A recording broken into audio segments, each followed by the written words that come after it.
This episode of Anudda Bajan is brought to you with the kind compliments of Intimate Hotels of Barbados. I'm Sophia Parsons, and I'm Anudda Bajan. So I grew up in the country in the initial stages with both of my parents. I always saw myself as the favorite. I was the favorite for my dad, favorite for my mom. Not that they told me so, but I felt so. I was a favorite for my aunt, favorite for a few cousins, first girl child for my mommy. And I think, if I am right, I was the first grandchild as well too, from my granny as well. So there was always this specialness about myself that I felt when I was growing up. Because we lived in such a close-knit community, my mom was just across the street from my granny, and then my cousins was across the street from my gran. So it was like moving from one house to the next, and just eating granny's food, eating mommy's food, and just living life innocently and happy as well too. I always thought as well too that we were rich. I didn't lack for anything. My dad was a serial entrepreneur, and my mom, she stayed home and she took care of us. This was in the initial stages, so she was there for every single thing you can think about. I remember going to church at least 2 or 3 times within the week. On Sundays used to be an event, because there were 2 churches we would go to. One early in the morning, then one mid-morning, and then back to another one in the evening. And as much as that might sound like if it was a lot, I used to look forward to those events, because something about it was just thrilling and exciting, both atmospheres. So it was really hard to even choose which one you prefer over the other. One was with my grandmother, and then the other one was by ourselves. And I said our because I have siblings, an older brother and a younger sister. And at Christmas, then it means that you get 2 church dresses and the whole 9 yards. Daddy was a serial entrepreneur, as I said. He raised animals. He had chickens, he had the pigs, he had the sheep, he had the goat. My favorite ones was definitely the chickens. I enjoyed picking the chickens when they were ready for killing. And then the pigs were next on the list, because I love washing down the pig pens up to today. Although I don't have that exposure like before, but I'm sure if I had to be on a farm now, I would. My first task would be to approach the pig pen and start washing down, because I had developed a strategy back then, and I'm sure I still have that strategy as to getting the pig pen clean. Growing up was, as I said, has its spectacular moments, but then it also had a lot of, I would say, sad encounters. And I'm not sure if it is from being naive or just fear, but at the times of some of the encounters, I didn't even know or could have figured out what was right from wrong. And that day would have been surrounding the fact that I was molested around the age of 8 until I was 11, when my mom eventually found out, and she took matters in her hands and just did what she thought she had to do to get me out of the environment.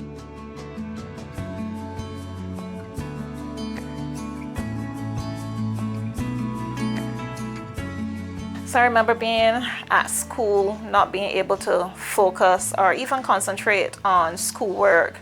I would be looking at the girls in my class and probably wondering if they were experiencing the same thing that I was experiencing after school. When parents are there to pick up the children, especially fathers, and the girls are there being embraced by their dad. And that's my only thought, is that the same thing that's happening to me is that they are experiencing that too, because I was molested by my dad and also my brother as well. And it triggered a lot of insecurities, fear. And at the time, I did not even realize that it was wrong, because I don't know why I didn't think it was wrong, but I just didn't. And I remember being afraid to say anything because at that point in time, my dad was very much into smoking and drinking alcohol as well. And at times he could have been very abusive towards my mom. So I know the fear element was definitely there from what I would have witnessed. So it affected every single thing. I remember developing asthma through that because of how traumatic it was in terms of trying to navigate how I would program or put my blanket in terms of most nights I would probably sleep like a zombie with the blanket tucked all around, head in, feet in, and then it would just get shake out like effortlessly, you know. And it was quite an experience. As I said, that continued until I was about age 11. And it's just strange how that came out, because one of the things that I would always experience was bullying from my older sibling. And I remember at that point in time, he wanted something and I refused to give him what was mine. And he was like, "I ain't gonna tell me what daddy just do to you." And I started to cry, got so hysterical, and it was like, "I don't want to get into trouble, I don't want to get into trouble." And he did tell her, and I was so shocked at her response. I mean, she packed up the same time and left. And I was like, what? I don't know what I was expecting. I don't know if because I used to get my share of lashes, you know. I guess you can say with the whole experience, I was a talk back type of child and attitude type of child with everything that I was experiencing. But obviously, she as the mother would not know what I was experiencing. So then she just punished accordingly, right? So she packed up and she left, and that like gave me a sense of relief, a sense of hope. Wow, mommy really loves me, you know. That she would just, I mean, this woman wasn't working. She was a housewife, you know, and she just got up and she left. And it's only recently that I was looking back and I realized that my mom was really, really young then, because I remember for a long while I had like this I don't know, I don't want to call it vengeance, but I just couldn't understand my mom for the fact that she probably didn't know. The house was small, it was a wooden house, and you know, I started to try to make sense out of it. Why it is that you had to wait until my brother said something and all that type of thing, and I started to blame her as well. And the Lord dropped it in my spirit one day. "But how old was your mom?" And she really and truly was a little girl with 3 children. You know, she had my brother at 18 or 17, and then me at 18, and then by 19 or 20, she had my sister. So imagine being that young with children, and then being, by the time, I guess by then she was like 25, 26, and having to deal with something like this. You're already in an abusive relationship and you're not working, then to have this dilemma to be dealing with as well. I can't say she knew or she didn't know, and the truth is it doesn't matter anymore now, because I have gone through the process of healing and forgiving and all that type of stuff. But it really showed me that sometimes things can seem one way when they're actually a totally different way. And perception is important, and you really need to rely upon the Holy Spirit sometimes, or as much as you can, all the time, I would say, for guidance in terms of how to navigate your thoughts sometimes, and how to get clarity on things that might be confusing. Because I would say that is one of the things that definitely brought closure in that particular area. Because what I would say is I would have forgiven my father first. Imagine that. He created the act, but I forgave him first. And the reason why is because I did not even realize I had unforgiveness towards my mom. It was this rustle and this tussle always. There was always be some type of friction in our relationship. And I could never ever pinpoint why. Until only a couple of years ago, probably like a year or 2 ago, very recent, the Spirit dropped it in me. You need to forgive your mother. And I was like, no, it was a conversation I was having with Errol, to be exact. And he said something, and I was like, my father this, and you hear how I talk about my father, you won't believe my father created an act. And then when it came to my mother, I was like, whatever, and da-da-da. And it was like the tone changed, the mannerism changed. He was like, why do you speak that way? And I took a couple steps back because it dawned on me then why I didn't have the answer. But then the Lord showed me that I did not forgive my mother for whatever thought process I had back then or continue to have without even realizing that it was lingering there. So there and then I just decided to forgive, and relationship has changed tremendously since then. I can't say that forgiving my dad was an easy process. That took some years. It took some counseling. It took relying and calling on the Holy Spirit as well, because in my initial stages, especially after I hit 18, I had one goal, and that was to take him out. And we know what that means, right? I was like, how you could do this to me? And it's only through the fact that I want to be a better person. That is not who I want to be. I want that I can always be better than yesterday.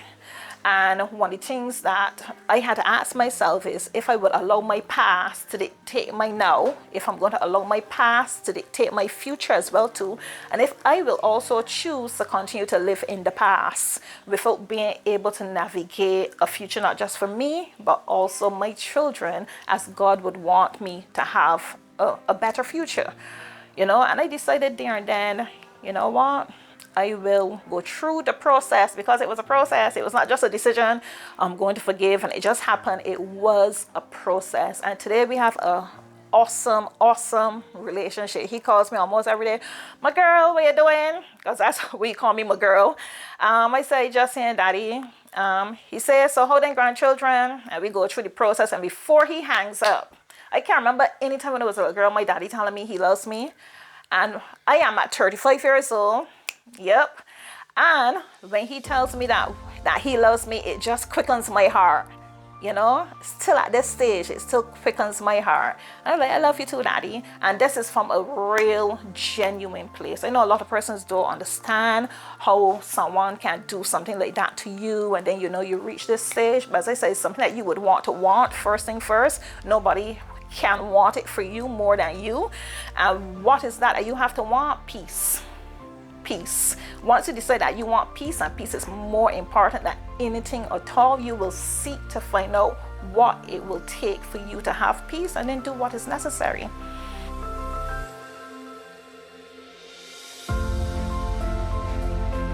So after we moved out, we went living with my mom's brother for a short period of time.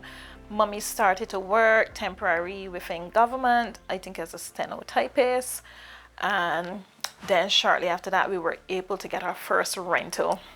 I'll always remember Miss Iris.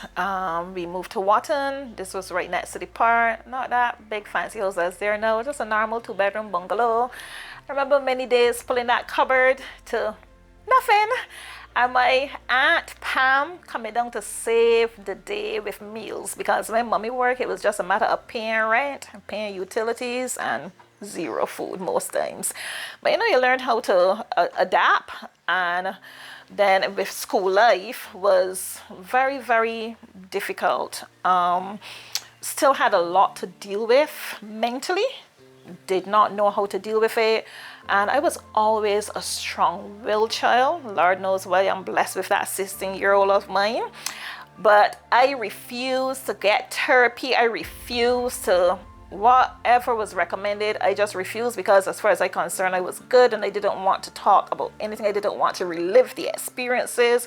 I was just glad to be out of the environment, but at the same time, it still played on my mental faculties, and it would have been displayed in my behavior at school, the company I choose to keep, the decisions I choose to make. It was very chaotic, I would say, the whole secondary school life. I would be in trouble a lot. Was never expelled.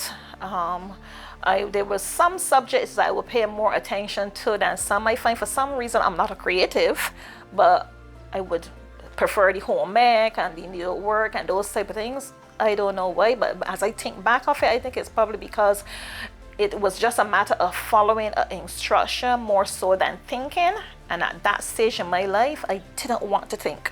I know most human beings don't like to think, but mine not wanting to think was just slightly different. I just didn't want the effort to think. So I would have left school, and I remember I think I went to work. Yeah, I went to work pretty early. 16, I went to work. And after that, then obviously, you know, I'm into the boys and the partying, leaving mommy's home at probably 8, 9 o'clock at night, and club hopping and just doing the most.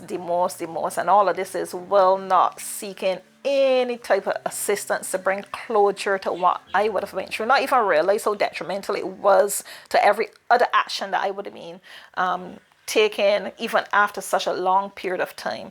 During that process, my mom would have started talking to a gentleman, and I think it was around when I was 16 years old. He had his own business, and I went working with him in his office, and the same scenario played out. This time, mommy dealt with it a little differently. She didn't finish with the guy like how she would have left my dad.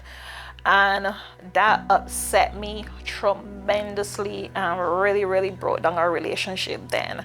You know, I was disrespectful. I was unaware. You can't think about all the different things that a child that is rebelling can do. I would have been through that process in that particular moment. I felt like if I was betrayed. You know, here it is, my dad did this. I told you, you left him.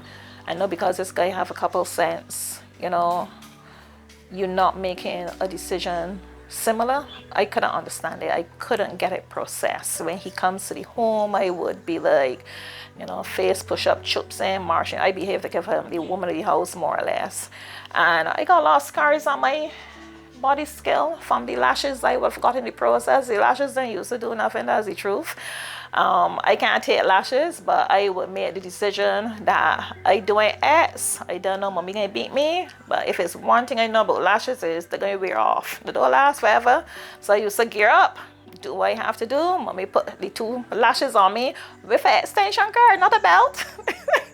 She gonna unplug the TV and she gonna deal with me accordingly. But as I said, my mind was so adamant in terms of doing what I want to do that I would gear up myself for these lashes, do what I have to do, and then take the consequences that come with it, although they weren't the best consequences that one would want.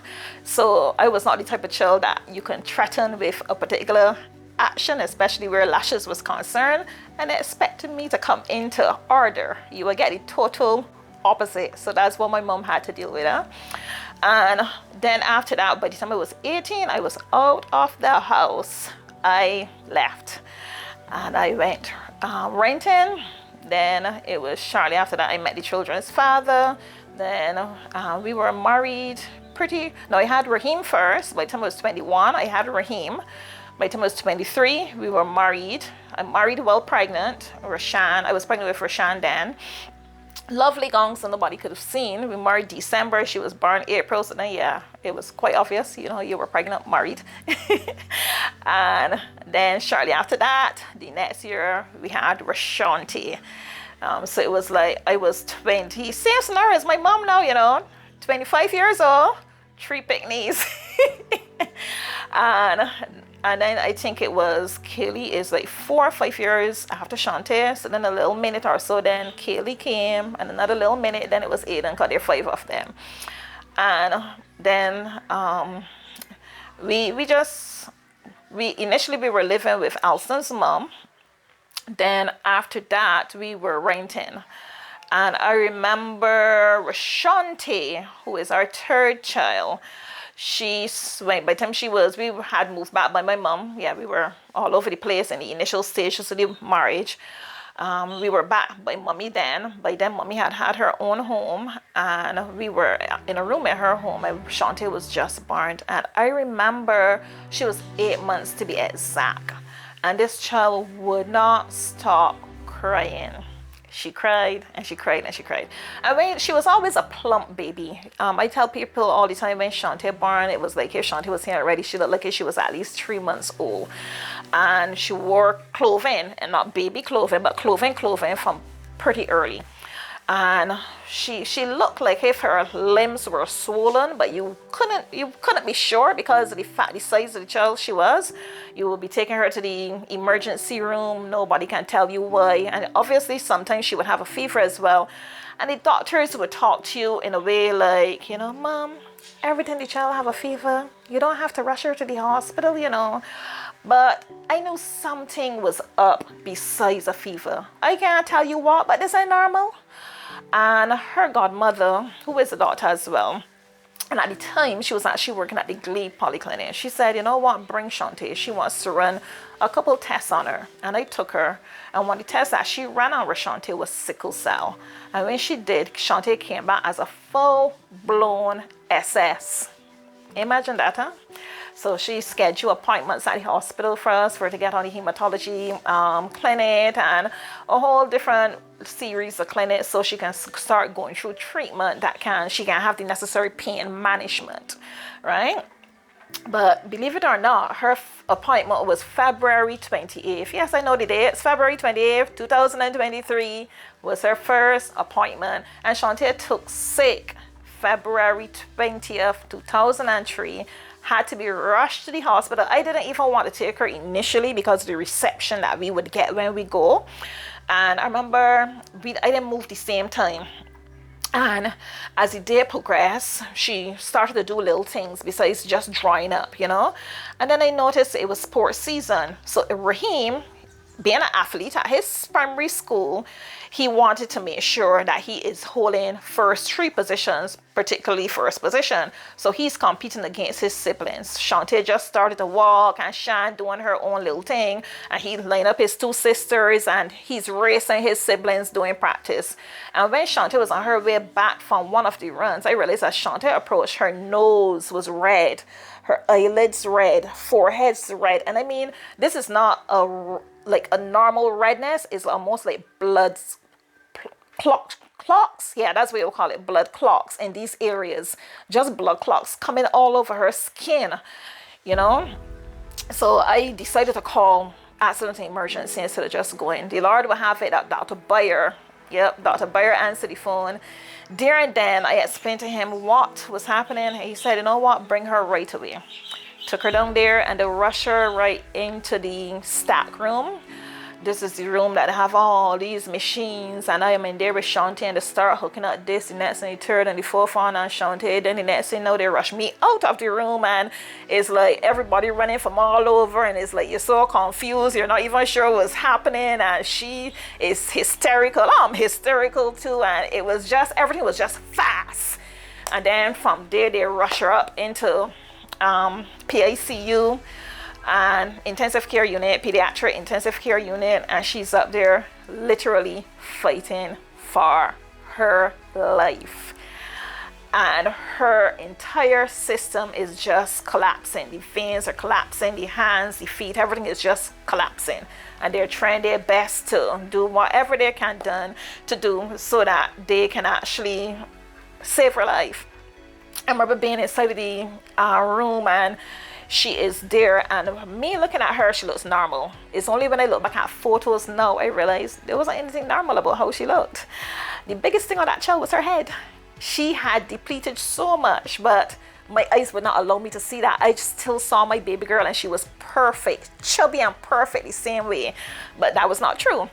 And her hands started to change, her feet started to change, they started to lose all the size. Then it started to get smaller and smaller until they look like bones, and then they look like dry limbs on a tree. Very, very dry. I remember bringing in mittens and socks, and I remember I'm sure someone said massage them, and I'm like in there and I'm massaging and no type of life is coming to these areas. And then they decided to take her to the defense force. Bless God, and the defense force and the oxygen chamber that they have there, because I am convinced that is one of the methods that saved my daughter's life. And they took her to the oxygen chamber. I remember those mornings leaving the hospital early, the defense force ambulance coming to get us, and we're going there, and the soldiers are so diligent in terms of how they take care of her, how they manage her, and then they have to go and they have to dive with her down to a particular point so that she can get the necessary oxygen to cut the gangrene, because what I just explained was actually gangrene, but being illiterate, I did not have a clue as to what was going on. So it was actually gangrene that had actually taken over her hands and her feet. And religiously, every morning she goes and she get the oxygen chamber treatment until eventually you see a ring right up to where the bad cells were to the good. You just see the separation happen like that, a ring. And I should do it here because that's where the amputations were. So the ring was just there. You see a ring, it was almost like if you put a rubber band and you just pull tight. But that is just what the oxygen chamber did, more or less stop the gangrene from spreading further to take away any more of her good veins, good body. And after that, then there was the only thing left to do. Because how can you survive with dead parts? They're no dead. Yeah, so the amputations. Persons would ask sometimes, is how you could have amputated Chanté? Make that decision. And it's simple. It wasn't a decision to make. It just made sense. It was just the way God designed it to be so that she could be here with us today, because it would be impossible for her to live with dead limbs on her. So the first thing that went was her feet. Her feet went, and then her arms went. And I remember Rashante was just there in the hospital. As I said, a child so big so, and a head so big so, because she had just depleted. And from pictures, as I said, I would have noticed that. And when she got those amputations, it was like, boom, so much life, so much of everything. I mean, they had her in a cot, and at times the rail would be down. Man, you had to be putting up these rails. This girl was just bouncing off. It was like this energy surplus that came from nowhere. And I know that those limbs were sucking the life out of my child, literally sucking the life out of my child. And I remember, even prior to the amputations, I would bring in a radio and I would be playing the radio gospel music blazing in there, and I decided now to put in my 2 cents worth. Because anybody know me, they know I can sing. And I am in there and I am singing. And this child was not responding or talking all the time. And she looked up at me and she goes like, Mommy, don't sing. And the whole world catch a fire with laughter. It was like, imagine she in so much pain and discomfort, and she muster up all of this strength to tell you don't sing. Why she would say that, I still clueless up to today, But I also remember while in PICU having different experiences, and this will be with death. Now Shantae's in there, they'll have other children in there, and you're not just praying for your child, you're praying that everybody can have full recovery. But that was not to be. We would have had at least 2 or 3 instances where children just start dying all around you. I can't explain that feeling. I mean, I was not the parent that would have lost the child, but have been there in that atmosphere while your child too is battling for life, and seeing this child die, the next child die, the next. It's like people say you can smell death. Listen, death was in the air, and it's like you have faith, but still you're kind of unsure because it's so strong in terms of just the impact that it's having on the whole world. And this, we would have experienced that at least 3 times. You are sad because these children are gone, but you're glad because your child is still here. So it was like this roller coaster of emotions, and you, as glad as you are that your child is still here, you still want to show a sense of empathy for those as well too who would have lost theirs. Because I for one couldn't even start to understand the feeling that would have been to actually lose your child.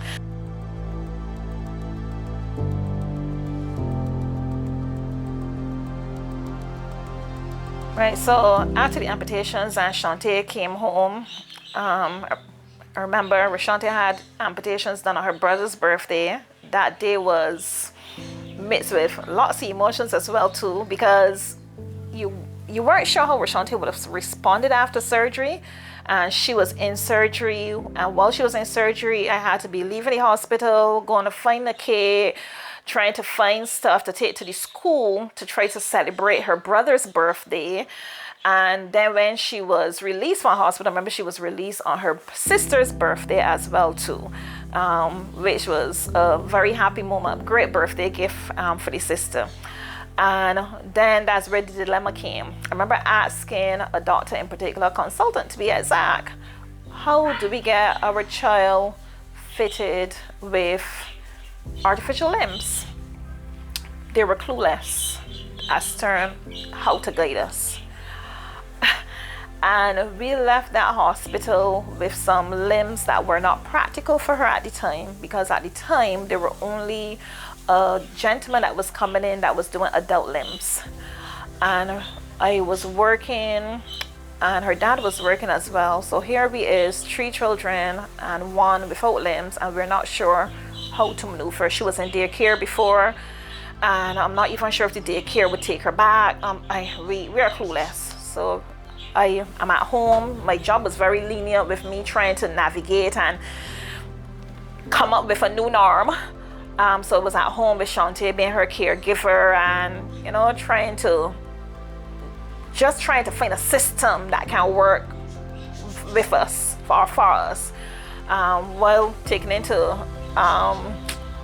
consideration that I have my limbs and I don't know how to even start to teach this child how to do anything. And that is when the Lord spoke to me. He said, do not treat Rashante any different than you do the other 2. And that is something I live by up to today. And that made the task so much easier, right? Because initially I felt like if I needed to know how to guide her, how to show her this, and the truth is, Shantae, with the guidance from me and the encouragement from me, she would have learned how to do most things on her own. I can't take credit for anything. I can just take credit for not being in her way and not restricting her and not giving her negatives, telling her that she can't do this or she shouldn't do it that way. Remember the time we were at the dining table, and next thing her leg is on the table, and my first response is, why is a foot on the table? Because natural response is, feet does not belong to the table. But she is at the stage that she's trying to figure out stuff. So what else do you want her to use, mommy? That's what the Spirit asked me. Because she doesn't have fingers. So she's there trying to eat, and she's trying different things. She was trying the elbow. She tried this. Next thing you know, the feet came up. But my automatic response, because it's not normal for feet to come up, is like, where, So then afterwards, I had to relax and just watch. Step back and just watch and allow her to be. And that's how the entire transition has been for Shantae from the time she was a year some until now at 21. Rashante is studying culinary now, and that whole process is just phenomenal in terms of seeing Shantae with her knife skills, Shantae before the pot and she's stirring, Shantae before the pot and she frying, Shantae serves, Shantae swims, Shantae would have ridden horse. Shantae does whatever it is she puts her mind to do. Once she decides she wants to do it, the type of woman is like, okay, no problem, let's do it.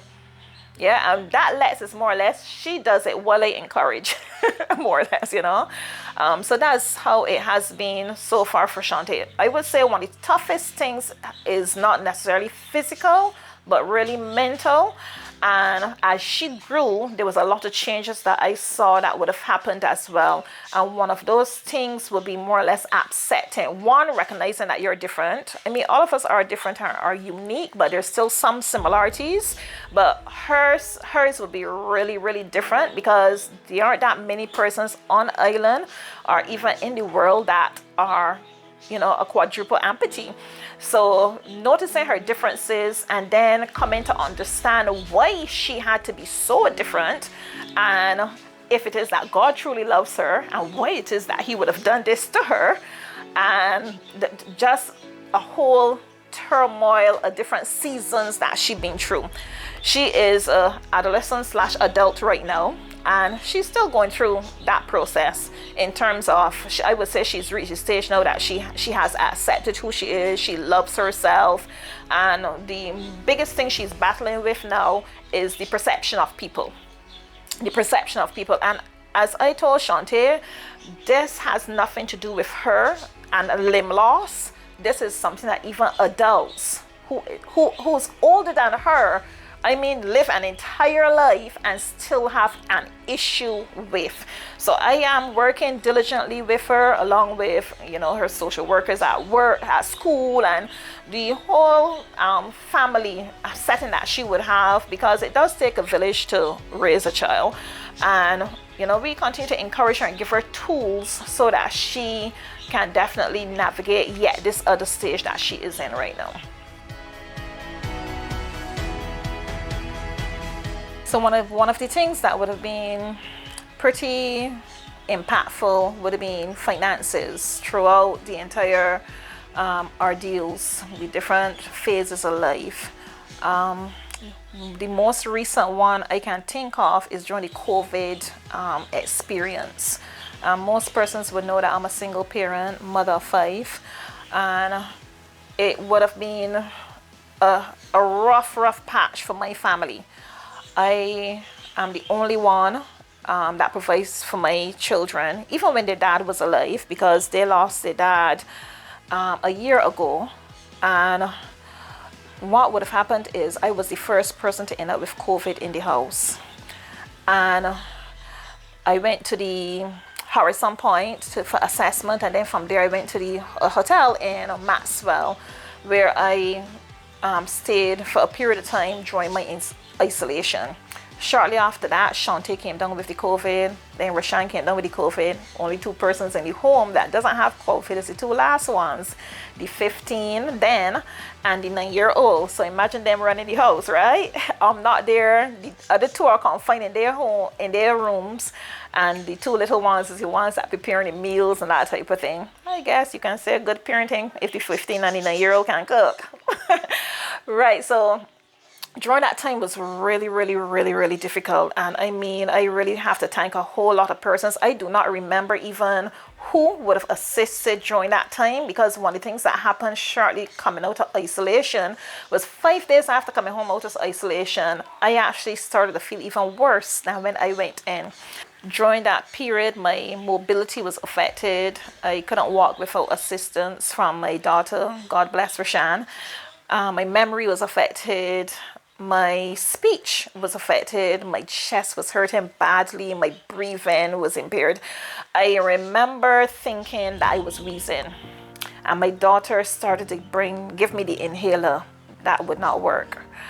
I'm not big on painkillers, so I choose not to take painkillers. I'm not big on medication, period.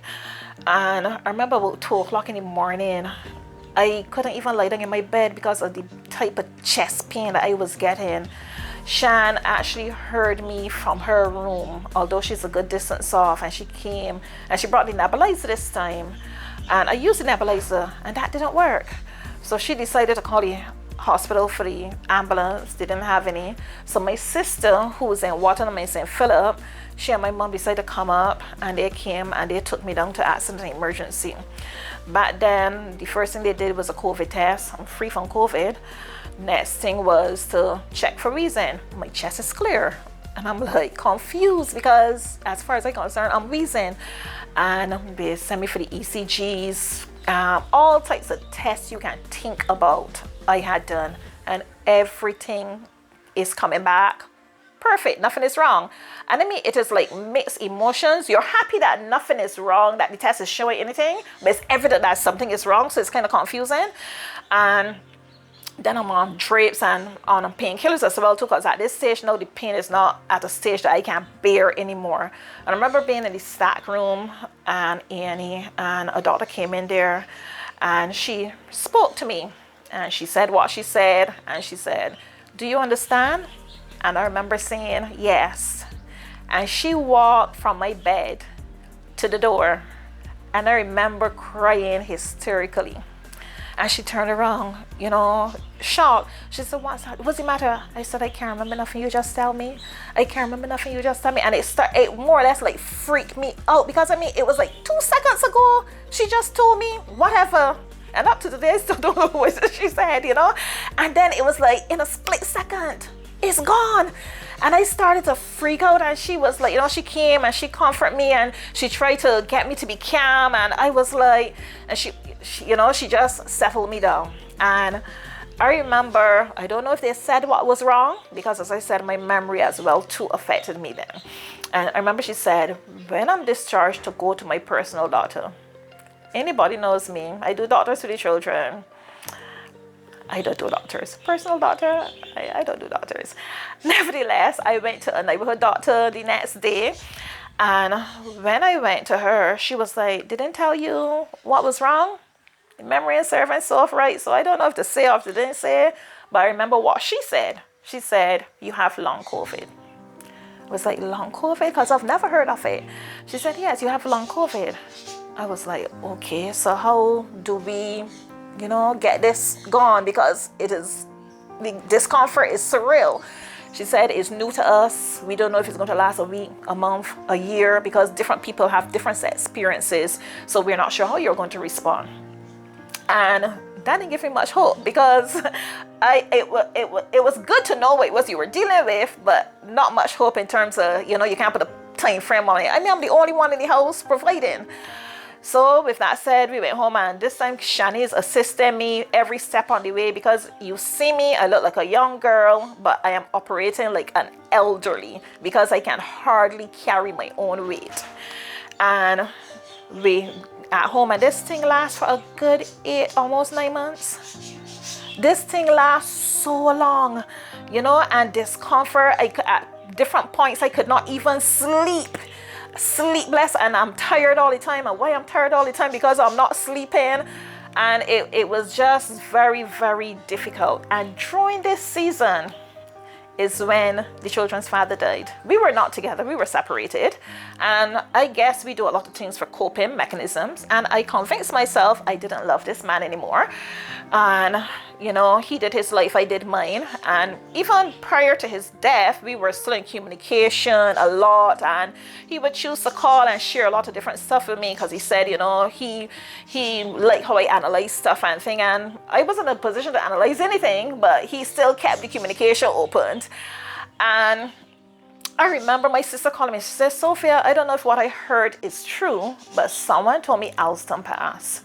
I said, how me Alston passed? Because we had seen him 2 days prior. And this would be after not seeing him for a couple years, because he wasn't coming around. We weren't in communication. And then just sudden, so he started to come around like recent after I got the COVID. He heard and he reached out. And 2 days prior, he was there at the house with the children, watching movies and stuff. I remember that day I came out of my room, holding on to the house, trying to get to the washroom, and I saw this person across my chair. I ain't strong, but the mouth still strong. Yeah, what you doing across my chair, laying down? Mommy, Daddy ain't feeling good. And when I looked, his feet were swollen. I was like, oh, I see y'all get some cushions and pack underneath Daddy's feet, and make him comfortable. And then I went back in my bed and lay down. And that was the last time we saw him. And Shani was at work, and I called Shan, and Shan came. And one of her friends came and took us out the road. As we was approaching his gap, I told Shan, something in my spirit is telling me that what your auntie heard is true. And when we got there, I was like, that's the results done. Sophie just come. That's the results done. Sophie just come. And Shanna held my hand, helped me out of the car, helped me up the stairs, helped me into his room. And Alson is there on the ground, laying down, his hand at the back of his head. And he's like in a position that he would normally sleep in, but he's on the ground with the pillows stacked. And I'm like, something had to happen because Alson don't sleep on the ground.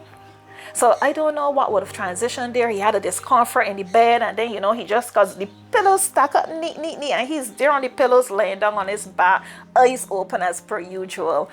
And that thing did something to me. I experienced feelings I never knew existed.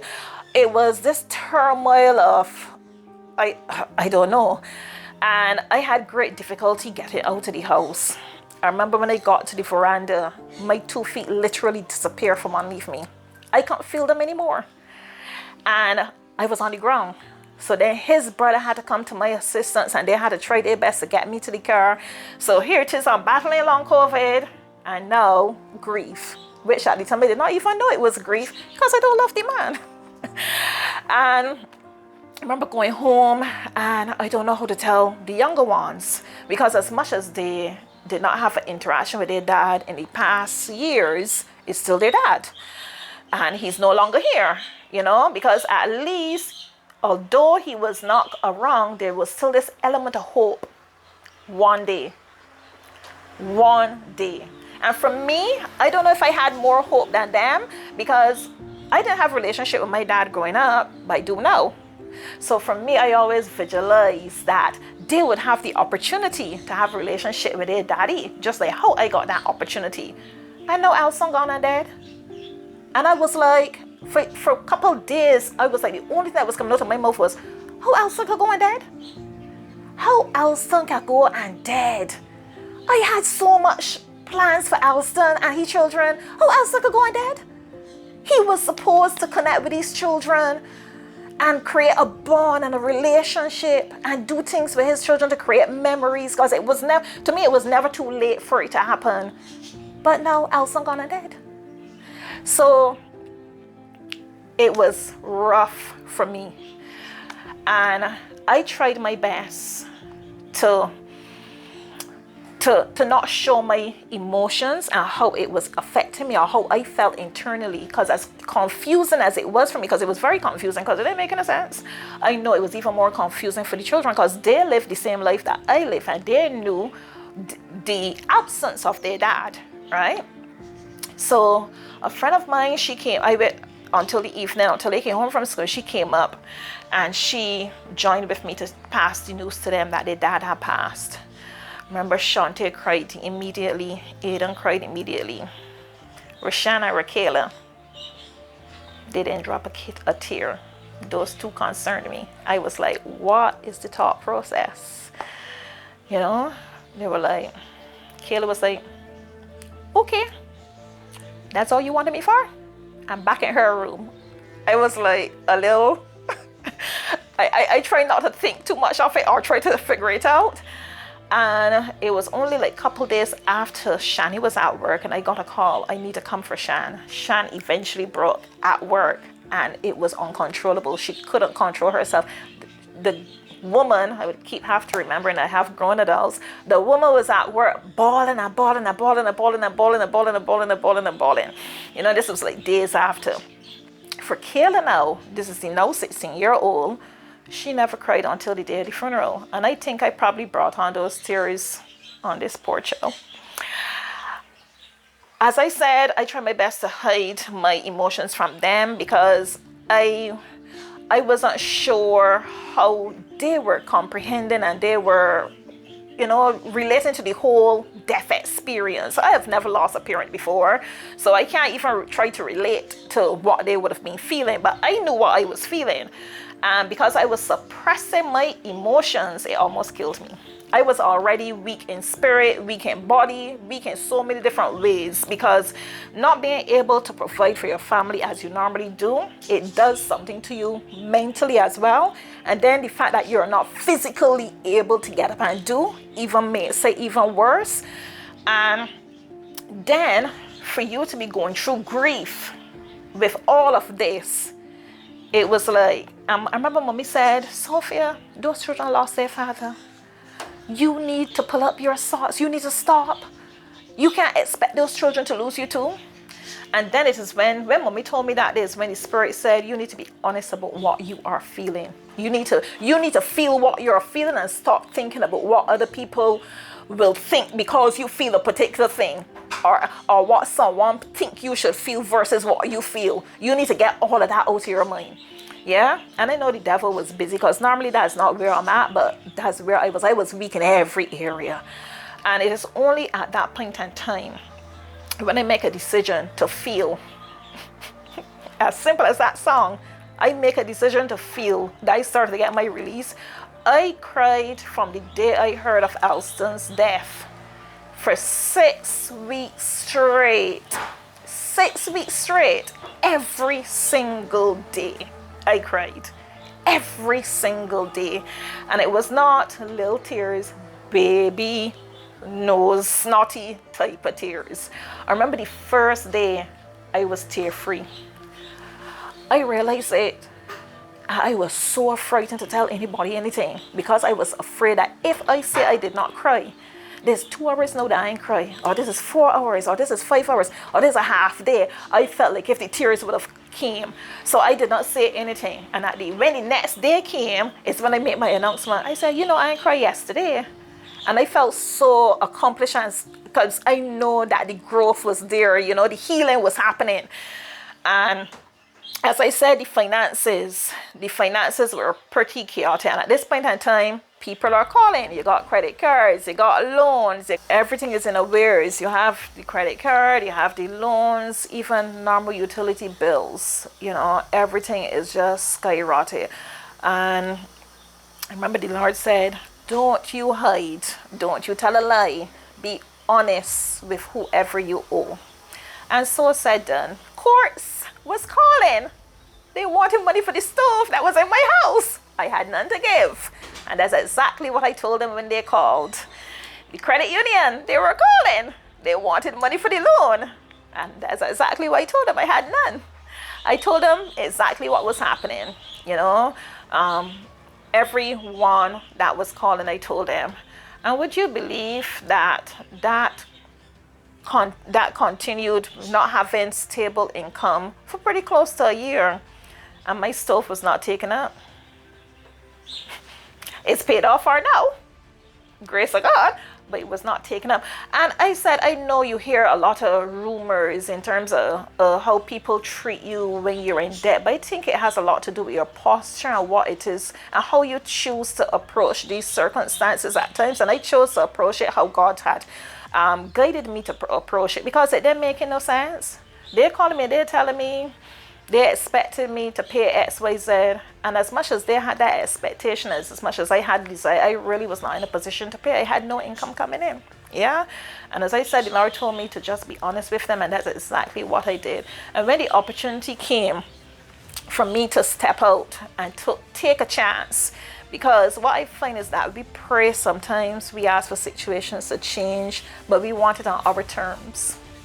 We want it in the way that we probably visualize it in our head as well too. But one of the things that I have found about God and how He works, it don't ever be on our terms or how we ever picture it. It's usually on His terms, because His plans is perfect. So as He guide and He opened doors, He closed doors. Some doors He closed that was real confusing. It didn't make no sense because it had perceived to be a way or the way, but He went and closed the door and then opened another door, and I step out on the limb. Those around me, it made no sense. So, Sophia, what you would do? And I have no answers because it was not revealed to me as yet. But I know the Lord told me to step, so I step. And with doing that, gradually, I was able to pull myself up. Not just physically, not just mentally, but also financially. Yeah? Also financially. He sent one contract, He sent 2 contracts, then He sent other opportunities as well too, where business is concerned, and He just continued to open doors. I remember He sent opportunities when I did not have any money, none, and I'm committing to doing things without money. And then when it is the case then for monies to be available, guess what? He opened the very doors as well too for that very said money to be available, right? And I know that can only happen, would have only happened through me exhibiting the faith and trusting Him as well too with the entire process. Because only this morning I had a conversation with my daughter, 16. She wants a particular thing, and she's pressuring me about this particular thing.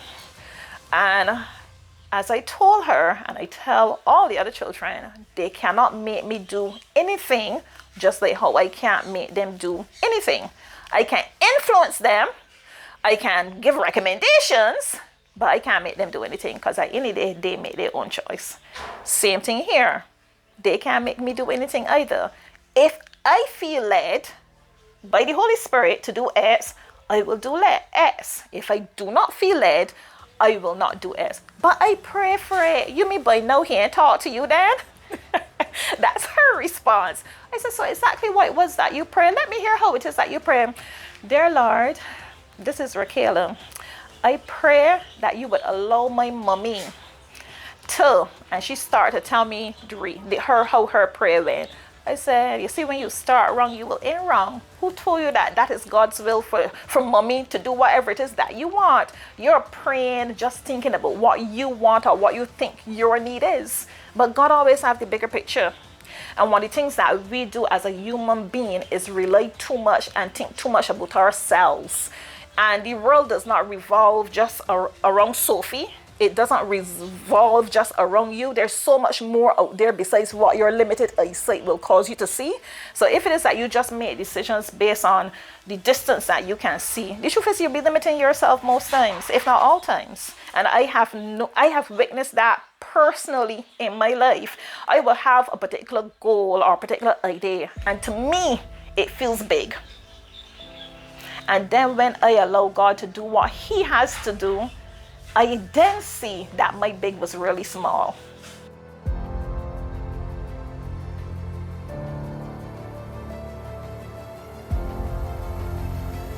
I was taking my daughter to lessons and we ended up getting into an accident. The vehicle I was driving overturned, crushed my left hand. They call it crush hand compartment syndrome. And I went under many different types of surgeries. Up to today, still can't use the hand fully to form a fist.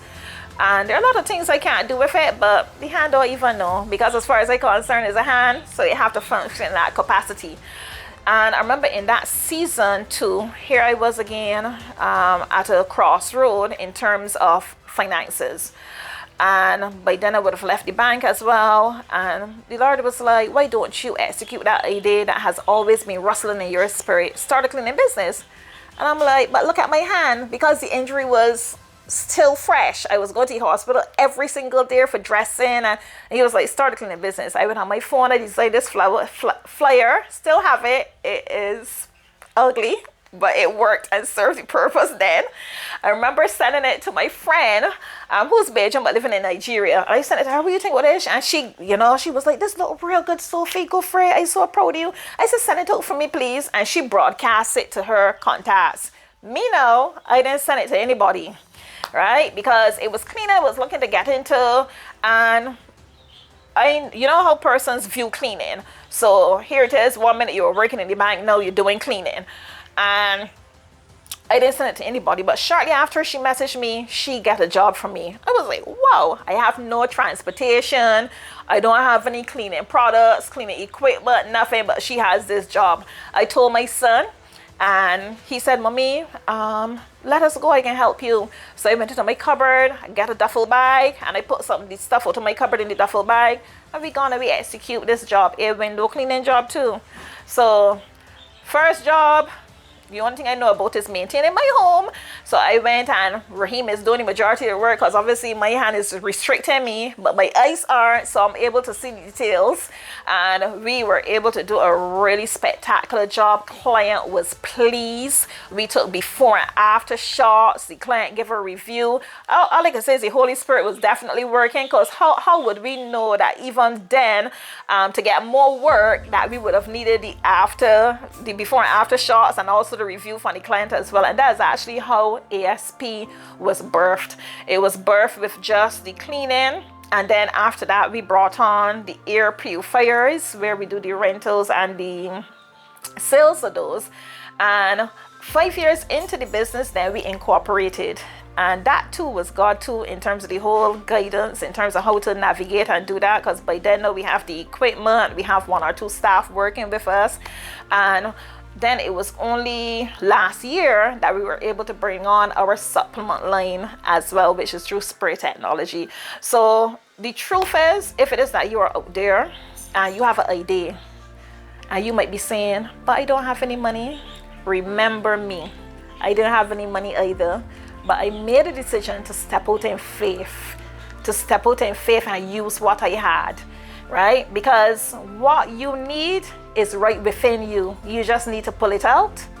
You just need to pull it out and have the faith to allow God to guide you as you walk through and navigate. And I am convinced that you will get success, because as much as I believe that I'm his favorite child, I feel that you are too.